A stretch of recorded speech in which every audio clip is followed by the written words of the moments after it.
Olá, meus irmãos. A paz do Mestre Jesus esteja com todos vocês. Que o Senhor lhe abençoe e que Ele possa vir falar conosco sempre por intermédio da sua santa palavra. O texto hoje para nossa breve reflexão encontra-se no livro da Revelação, Apocalipse. Capítulo 2, eu quero ler com vocês a partir do verso 18. Diz assim: escreva esta carta ao anjo da igreja em Tiátira. Esta é a mensagem do Filho de Deus, cujos olhos são como chamas de fogo e cujos pés são como bronze polido. Sei de tudo que você faz, vi seu amor, sua fé, seu serviço, sua perseverança e observei como você tem crescido em todas essas coisas. Contudo, tenho contra você uma queixa.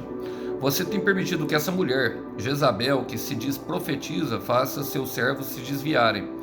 Ela os ensina a cometer imoralidade sexual e a comer alimentos oferecidos a ídolos.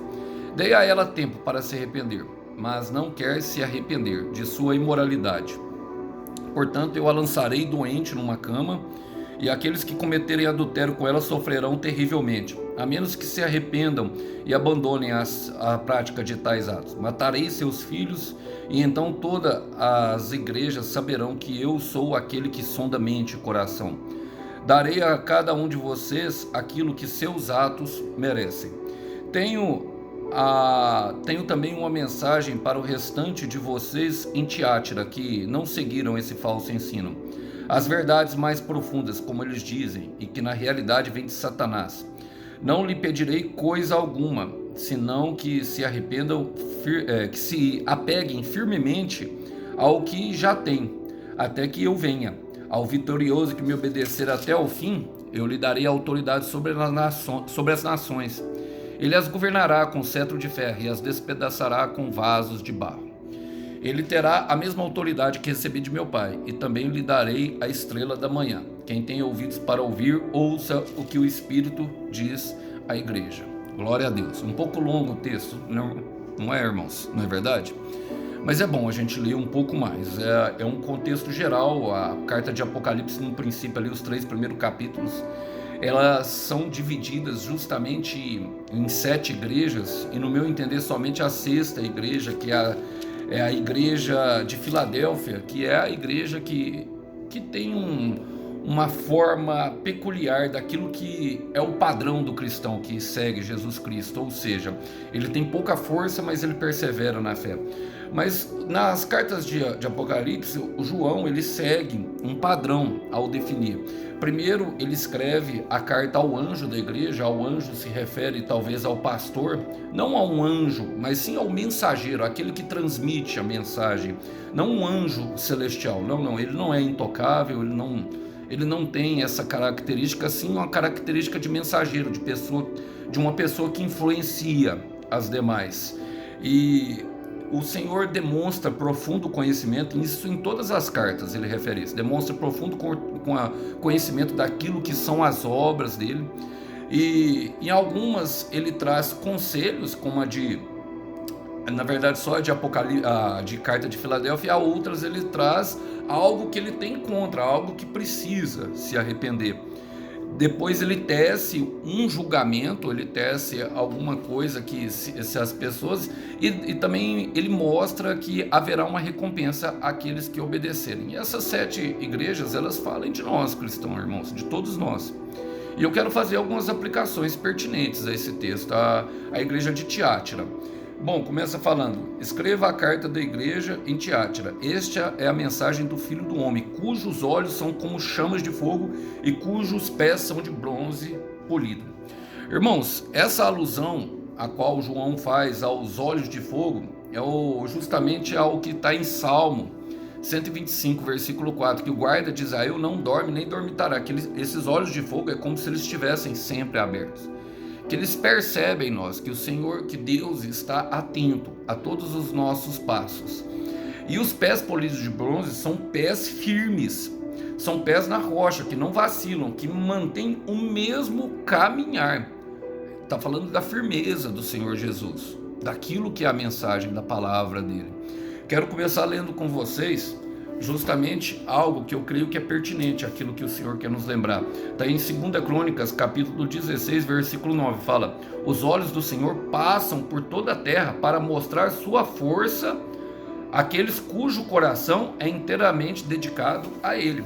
Então o Senhor sabe quem é dedicado a Ele, o Senhor sabe, e essa carta traz justamente isso, um Deus que sonda mente e coração, que olha as intenções do nosso coração, por mais secretas que elas sejam, até de nós mesmos. Irmãos, muitas vezes eu não percebi algumas intenções, algumas motivações do meu coração, e é justamente isso que o Senhor olha quando Ele vem trazer juízo e justiça. Ele começa demonstrando profundo conhecimento dessa igreja. Ele traz algo bom no meu entender. Ele fala: sei de tudo que você faz, vi seu amor, fé e serviço e sua esperança, e observei como você tem crescido em todas elas. Ele fala justamente o que Paulo traz em 1 Coríntios, capítulo 13, versículo 13, quando ele fala sobre o amor. Essas três permanecerão: o amor, a fé e a esperança. Esse é o tripé do evangelho. Ele fala que sobre todas elas o amor, porque o amor ele permanece a tudo. Então o Senhor viu o amor dessas pessoas, o Senhor tem visto o seu amor. Eu estou pregando aqui para pessoas que têm sido desafiadas a amar, têm sido desafiadas a esperar, têm sido desafiadas a permanecer na fé, porque eu quero te falar, meu irmão, o Senhor tem visto o teu coração. Olha, eu creio que uma das tarefas mais desafiadoras da fé, e eu falo de mim mesmo, é justamente o esperar. É justamente quando nós esperamos, que nós não vemos nada acontecer, nós pensamos que nada está acontecendo, e esperar fala de um tempo que nós nem sabemos quando e se virá, mas é só dentro do nosso coração que nós sabemos. Então eu quero te falar, o Senhor sabe, meu irmão, que você tem esperado. O Senhor sabe do seu amor na sua esperança, e Ele viu que você tem crescido, meu irmão, minha irmã, nisso. Olha, houve crescimento, e é justamente nesse momento, quando nós não vemos nada, é o período que quando nós não entendemos nada, é o período que nós mais crescemos. É um período de dor intensa, é um período de angústia profunda no coração, e nós queremos tanto aquilo que nós esperamos, não é verdade, irmãos? E naquele momento está havendo crescimento. Eu quero te falar, vai dar tudo certo, sabe por quê? Porque Deus está no negócio. Eu quero ler com vocês Romanos capítulo 5, versículo 3, que fala justamente da dificuldade da espera. Fala assim, ó: também nos alegramos ao enfrentar dificuldades e provações, pois sabemos que contribuem para desenvolvermos a perseverança, e a perseverança produz caráter aprovado. O caráter aprovado fortalece a nossa esperança, e a esperança, essa não nos decepcionará, pois sabemos quanto Deus nos ama, uma vez que Ele nos deu o Espírito Santo para nos encher o coração com o seu amor. Tá vendo por que você espera, irmão? É porque você tem o Espírito Santo. O Espírito Santo te encheu com amor pela essa espera, e essa espera, Paulo está afirmando que ela não vai decepcionar, e mais do que isso, ela está promovendo em você um caráter aprovado e a perseverança. Tiago fala que Deus dará a coroa da vida àqueles que suportarem com perseverança e paciência todas as provações e tentações que forem infligidas. Mas há uma correção a qual o Senhor traz para nós. É justamente, ele fala: contudo tem uma queixa contra você uma queixa. Você tem permitido que essa mulher Jezabel, que se diz profetiza, faça os meus servos se desviarem. Irmãos, precisamos entender isso aqui. Isso aqui está falando de uma influência e de uma mistura. Se há algo que o Senhor combate veementemente, eu nem vou ler os versículos anteriores, porque ele vai do versículo 20 até o 24 ali, falando sobre o julgamento a Jezabel. Jezabel fala de um espírito manipulador.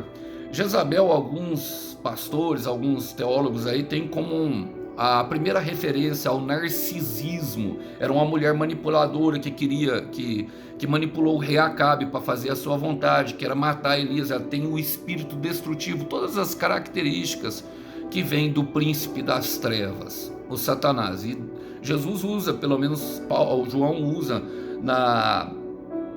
naquela palavra que ele está transmitindo com referências à palavra do próprio Filho de Deus, que é o Senhor Jesus, chamando de Satanás. Era um ensino, era Era um Deus que eles tinham lá que chamava profundeza e outros silêncios. São ensinos ocultos, mensagens ocultas que eram dadas ao gnosticismo da filosofia. Aquilo ali está perto da Macedônia, da região grega, essa igreja de Tiátira. É uma igreja que era mais afastada. E por isso, o anjo da igreja deixava, o mensageiro da igreja deixava que outras pessoas influenciava talvez aqueles que têm menos fé justamente com esses ensinamentos da mulher, com relação à imoralidade sexual e comer alimentos oferecidos a ídolos. Nós sabemos que não é o que entra. Esses alimentos está falando justamente de um fermento, de pensamentos. E nós já sabemos, irmão, Paulo fala, na verdade não pode se afirmar que Paulo é o autor das cartas aos Hebreus, mas muitos acreditam que sim.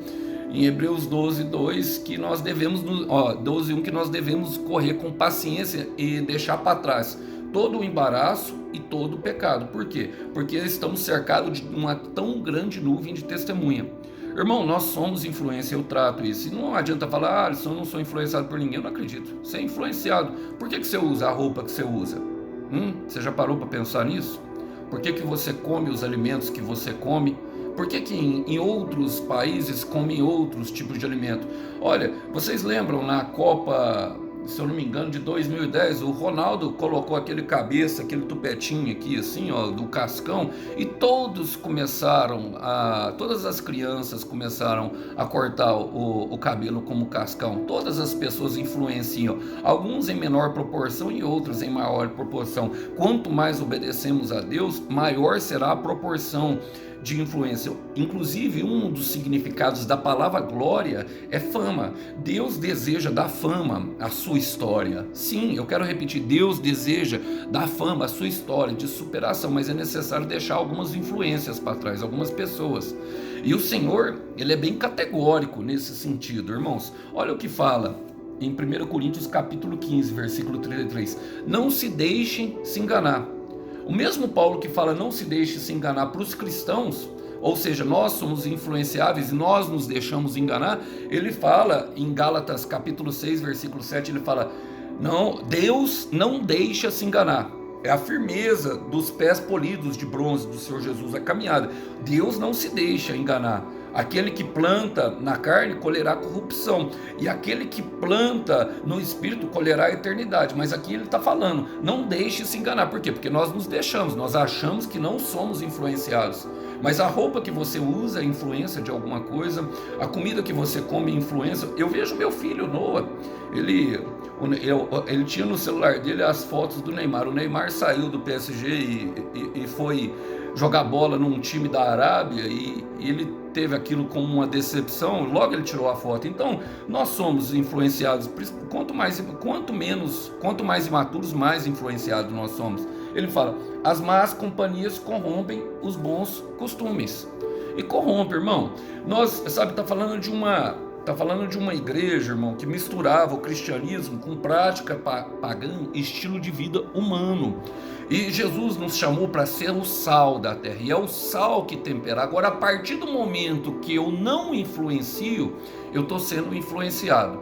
E por ser influenciado, eu estou influenciando outras pessoas a se deixarem ser influenciadas. É pesado isso?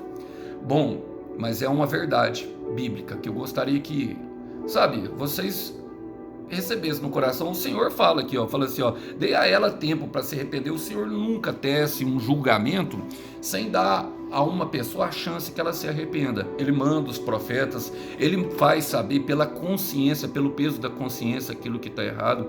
Há um tempo de arrependimento. E Naum 1:3 diz que o Senhor não tem o culpado por inocente, mas que ele é lento em irar-se, mas que quando vem a justiça, ela vem.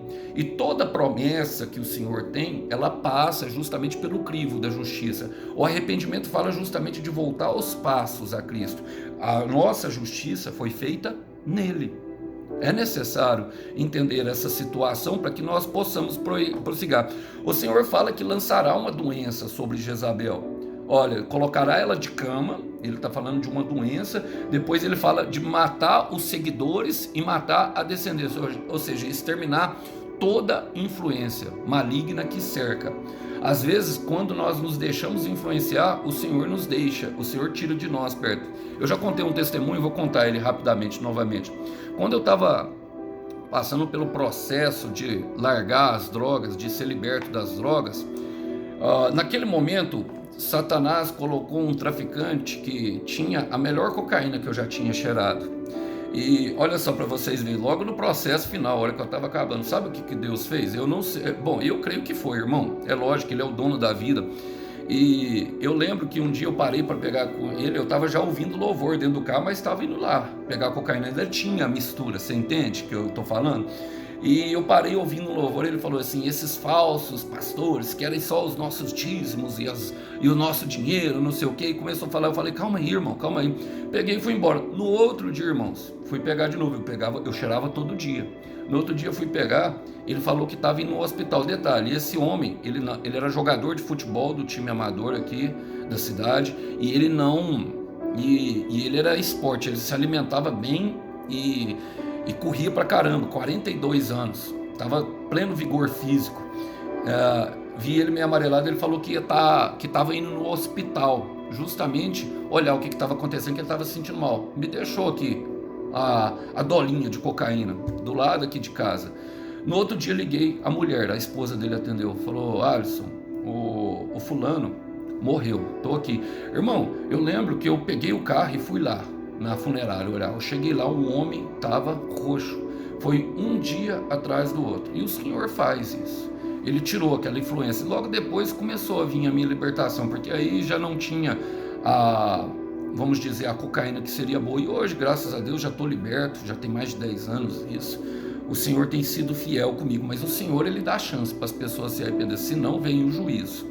Bom, e ele continua falando no versículo 25, ele fala, senão que se apeguem firmemente ao que já tem, até que eu venha. Então eu estou pregando aqui para pessoas que justamente têm sido fiel no pouco. Lembra que eu li que o Senhor percorre, os olhos do Senhor percorrem toda a terra justamente para trazer a força àqueles que o coração deseja lhe obedecer. Vocês lembram disso que eu falei? Bom, essa é uma verdade bíblica. Se apegar firmemente, está falando justamente da fé. É se apegar ao pouco, irmão. Se apegar justamente aquilo que o Senhor nos deu. E dar um passo de cada vez. Quero ler com vocês um versículo que está em Salmo 146, versículo 3, versículo 10. Ore isso a Deus, diz assim, ensina-me, Senhor, a fazer a tua vontade, pois tu és meu Deus, que o teu bondoso espírito me conduza por terreno plano.